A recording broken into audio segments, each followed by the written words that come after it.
Bienvenidos a este nuevo episodio del Espacio Digital de Frente con Óscar Ortiz. Los empleos son una de las principales preocupaciones, quizá la principal preocupación en la Bolivia de hoy, y afecta muy especialmente esta preocupación a los jóvenes. Hablaremos sobre empleabilidad. Para ello conversaremos con Cristian Aramayo, quien es economista, presidente de la Fundación Gobierno Abierto, ha desarrollado varios cursos sobre políticas públicas y desarrollo, ha publicado 4 libros y dirige el Centro de Desarrollo Humano y Empleabilidad de la Facultad de Ciencias Económicas de la Universidad Autónoma Gabriel René Moreno. Cristian, muchas gracias por aceptar la invitación a este espacio digital. ¿Cómo está, Oscar?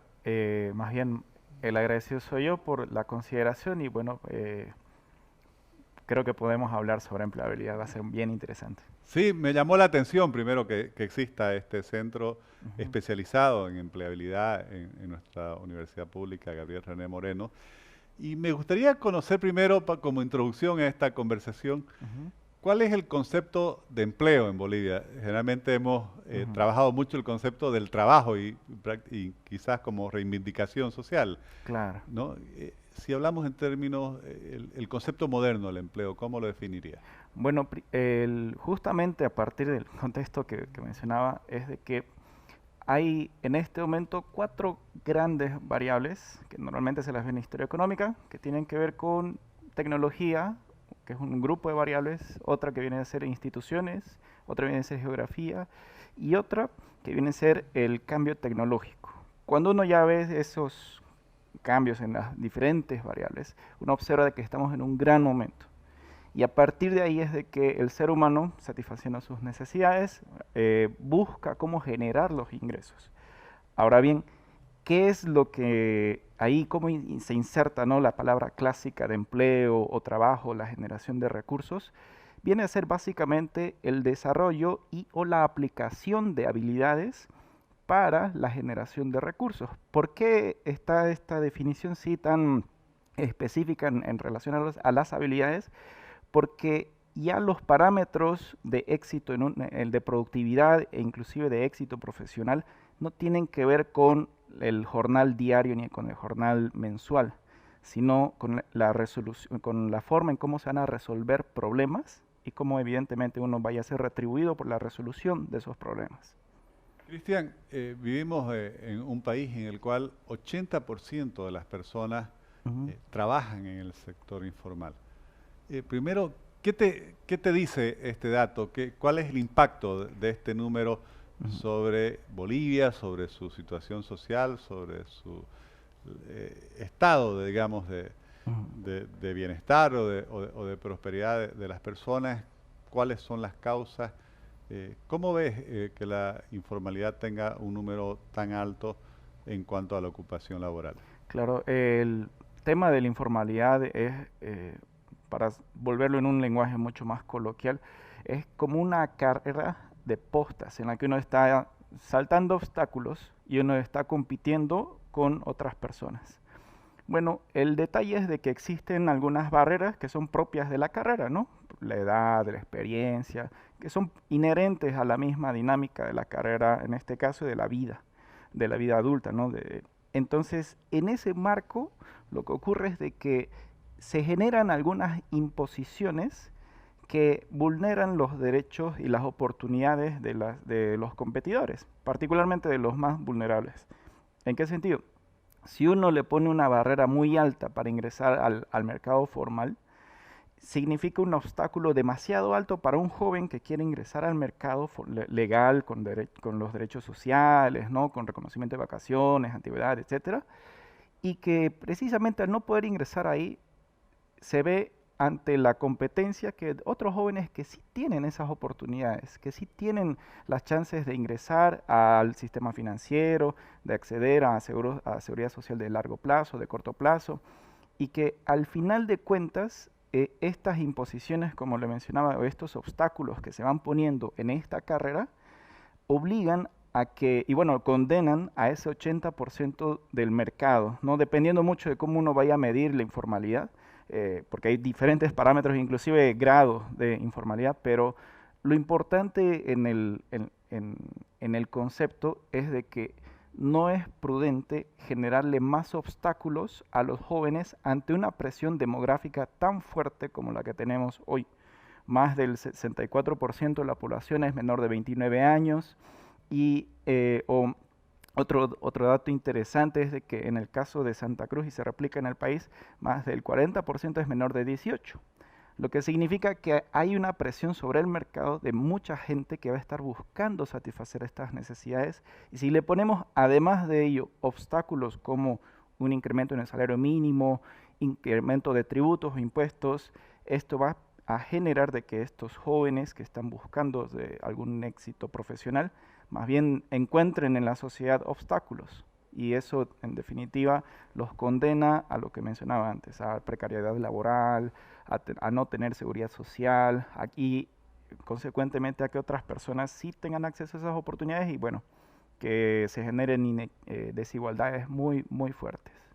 Claro, yo particularmente no condeno la informalidad, la veo como un espacio donde muchas personas encuentran las opciones de sobrevivencia, de Bueno, sí. supervivencia económica, ¿no? Ujú, Pero está claro que si hablamos de empleo, si bien algunos en la informalidad pueden ser emprendedores y están generando su propio ingreso, ujú, obviamente en cuanto a empleo no es lo ideal que un país tenga un porcentaje tan alto claro. de personas dependiendo de esas condiciones, como mencionabas, precarias laboralmente. Y supongo que ahí los jóvenes son quienes sufren más. Me gustaría, no sé, conocer tu percepción, dado que Claro. diriges un centro Ujú. en una universidad. Sí, precisamente lo que hay varias cosas que uno va descubriendo y que no están, al menos en la literatura clásica. Por ejemplo, a las empresas muchas veces no les interesa tanto la acumulación de certificados, sino la resolución específica a problemas. No les interesa tanto tampoco la antigüedad o no, sino las habilidades que tengan para resolver esos problemas precisamente. Entonces, los grados de calificación para insertarse al mercado laboral formal vienen a ser no necesariamente iguales a lo que uno supondría con el título profesional, inclusive las ramas técnicas están siendo bastante demandadas porque es algo muy específico para resolver justamente problemas específicos. Ahora bien, justamente hablando de la informalidad, hay una teoría que menciona que el efecto faro en relación al salario mínimo, es decir, que perfecto, el salario mínimo incrementa al sector formal, pero la idea, según esta corriente de pensamiento, es de que el incremento del salario mínimo genere como una suerte de guía en el mercado informal y que eso supondría un incremento en los salarios del mercado informal, perdón. El detalle es de que cuando uno ya observa los datos en base a las encuestas de hogares del INE, uno observa de que en realidad los trabajadores del sector privado, los que no dependen del sector público, tienen un salario promedio real menor, o al menos hasta el 2020, todavía menor a marzo de 2004, que es prácticamente 15 años menos, o sea, no estamos ni siquiera igual que hace 15 años. Y ese es un grave indicador porque significa que en promedio un trabajador del sector privado está con la capacidad adquisitiva menor que el trabajador promedio de hace 15 años. Y claro, eso nos indica muchas veces de que medidas como el salario mínimo o incremento salarial desproporcionados están generando más bien todo lo contrario. Ni efecto faro, ni se incrementa la capacidad adquisitiva de los trabajadores y más bien está generando que el salario real esté por debajo de lo que uno esperaría. Y desde ese punto de vista, buscando, por ejemplo, generar oportunidades laborales para jóvenes, Ujú. también para mujeres, ¿no consideras que quizás nuestra legislación se ha quedado atrasada frente a la economía moderna y no se norma una serie de figuras que favorecerían, por ejemplo, a estos dos sectores, como un trabajo a tiempo parcial, por ejemplo, que permitiría a alguien trabajar y estudiar, Ujú, o a acomodar mejor sus horarios, o a una ama de casa también ujú, trabajar ciertos horarios en los cuales sus hijos están estudiando, pero no trabajar otros en los cuales obviamente ya necesitaría estar en el hogar. Por ejemplo, el sector servicio podría ser muy propicio para este tipo de nuevas formas de contratación que se podrían normar. ¿Tienes algún criterio al respecto? Hay unos detalles ahí, y bueno, es justamente de los cambios institucionales, ¿no? Porque al final de cuentas, una institución viene a ser las reglas y los marcos por los que las personas toman decisiones. Y las instituciones formales se supone que regulan en términos de derecho, no, es decir, desde el Estado, y dictaminan cómo se va a relacionar un agente con otro y procesos y derechos y el enforcement, ¿no? El hacer cumplir esas prerrogativas. El detalle es de que nuestra legislación es antiquísima, no es antigua, es antiquísima. Ni siquiera había la existencia de Internet cuando se generó, al menos en el país, ¿no? Pero cuando se generó la Ley General del Trabajo. No había ninguna parte del mundo. No, y hay una serie de medidas en este momento, en el marco institucional formal, de que no hay una relación entre lo visto por los legisladores de entonces con la realidad de hoy. Y el problema es de que los cambios que se están dando son en términos exponenciales. Es decir, se está generando una velocidad que para nosotros ya es relativamente usual. Es decir, ya no nos sorprende que las aplicaciones se actualicen cada 3, 4 días, no nos sorprende que aparezcan nuevos formatos de transmitir las cosas, no nos sorprende de que existan evidentemente nuevas empresas, nuevos emprendimientos, nuevas formas de relacionarnos, y esta dinámica avanza muy rápido y en cambio se genera en contraste con nuestra legislación y en muchos casos impide de que haya un proceso de inserción laboral. ¿En qué sentido? Y para ser bien concretos, en que para poderle pagar a alguien no es posible hoy en día de que se legisle en términos de pagos por hora. No se puede, o sea, al menos en términos formales no es lo común. Tienen que haber artilugios y algunas firmas sí lo están realizando, pero tienen al final de cuentas que adaptarse a la legislación precisamente del siglo pasado. Tampoco existen formas en cómo se reconozca en términos de derechos las prácticas y pasantías, que es algo bien usual, que uno podría decir, existe eso ya hace bastante tiempo, pero no hay una normativa precisamente para ello.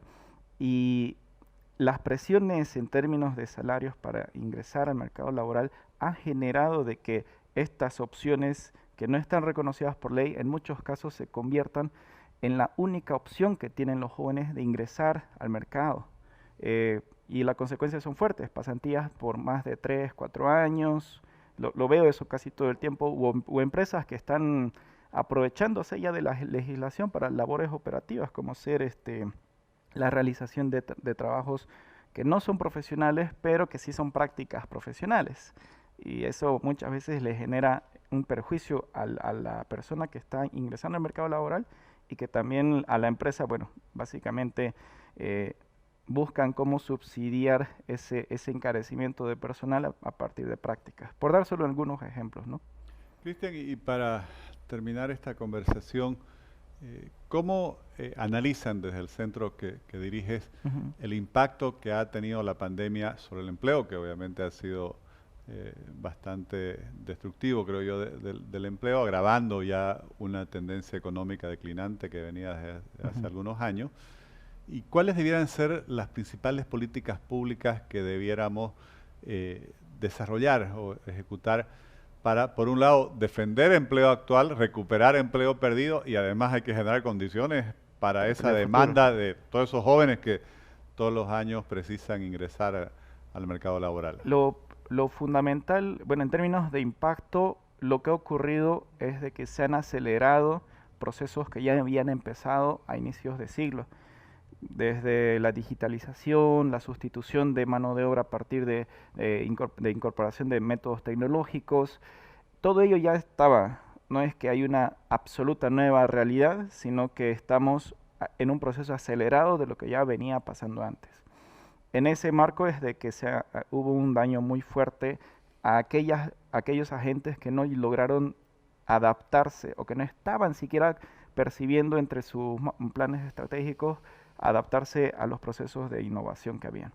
¿Cuál es el detalle en medio de esto para bajarlo en términos más reales y concretos? Es de que no hay, la oportunidad que se está dando en este momento para intervenir tiene que darse en la educación o la formación de capital humano. ¿Por qué? Y ahí creo de que la visión que hubo ahí en la facultad al momento de crear el centro, ¿no? La decana cuando lo hizo, fue de que se tienen que desarrollar habilidades específicas para que para que los jóvenes, en este caso, puedan insertarse de mejor manera en el mercado laboral. ¿Por qué apuntar a la educación? Y ahí, en términos de política, podemos hablar desde centros de formación que tienen esa tuición sí la tienen los gobiernos municipales inclusive y también los departamentales a partir de institutos de formación técnica o centros de capacitación e inserción laboral, pero también pueden generarse eh, una transparencia de los precios, es decir, lo que se recomienda es de que las demandas de habilidades puedan ser conocidas por los agentes y puedan competir, porque si esta demanda de una empresa o de un grupo de empresas no es conocida por las personas que ofrecen su mano de obra, no van a saber de qué van a formarse. Y también los formadores, en este caso nosotros no vamos a saber qué ofrecerles a los jóvenes en este caso. Entonces, ahí es donde hay que trabajar al menos desde lo que se puede, porque, bueno, usted sabe, la visión lamentablemente, de economía que tiene el gobierno nacional más bien va en contra de la liberación de precios y en contra más bien de lo que evidencia la ciencia económica desde hace ya bastantes décadas. Los incrementos salariales, mayores restricciones al mercado, incrementos tributarios, etcétera, eso genera más bien todo lo contrario a lo que uno esperaría. Pero bueno, cerrando básicamente es de que los gobiernos locales o entidades territoriales autónomas tienen que enfocarse a la generación de capital humano enfocado a habilidades muy específicas, particularmente habilidades blandas, que son las que van a permitir que uno se adapte y trabaje en equipo, etcétera. Cristian, te agradezco mucho por participar en nuestro espacio digital y compartir todos los criterios que son el resultado de las investigaciones que vienen realizando desde el Centro de Desarrollo Humano y Empleabilidad de la Facultad de Ciencias Económicas de la Universidad Autónoma Gabriel René Moreno. Muchas gracias. Muchas gracias, Oscar. Gracias.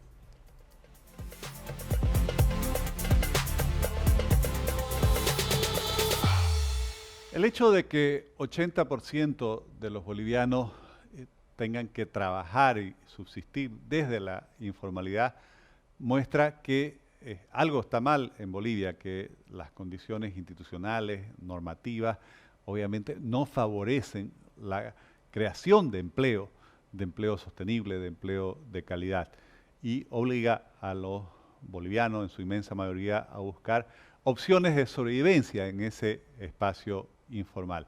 Sin embargo, se continúa ejerciendo prácticamente toda la presión sobre un concepto que es el de la estabilidad laboral de quienes ya tienen empleo, creando cada vez más costos, barreras y dificultades para la creación de nuevos empleos de quienes no lo tienen, que mayoritariamente son los jóvenes. También hay que buscar, como decía Cristian Aramayo, enfatizar en qué educación estamos impartiendo a las nuevas generaciones para ver si esa educación realmente le da instrumentos, herramientas, condiciones de adaptarse a la nueva demanda que establece la economía moderna, la economía digital, la economía mayoritariamente de servicios que caracteriza al siglo XXI. Esta discusión, no la del trabajo para subsistir, sino la del empleo para prosperar, es la que tenemos que reenfocar y redireccionar en nuestro país si queremos realmente dar respuesta a esas nuevas generaciones que día a día reclaman tener esas oportunidades de una economía que genere empleo, y para eso no se lo hace aprobando leyes o decretos que hacen cada vez más complejo la creación de nuevos empleos, sino que generando condiciones favorables para que surjan cada vez nuevos empleos y además los mismos vayan mejorando en sus condiciones en función de un crecimiento económico sostenible. Muchas gracias por habernos acompañado en este nuevo episodio del Espacio Digital de Frente con Óscar Ortiz.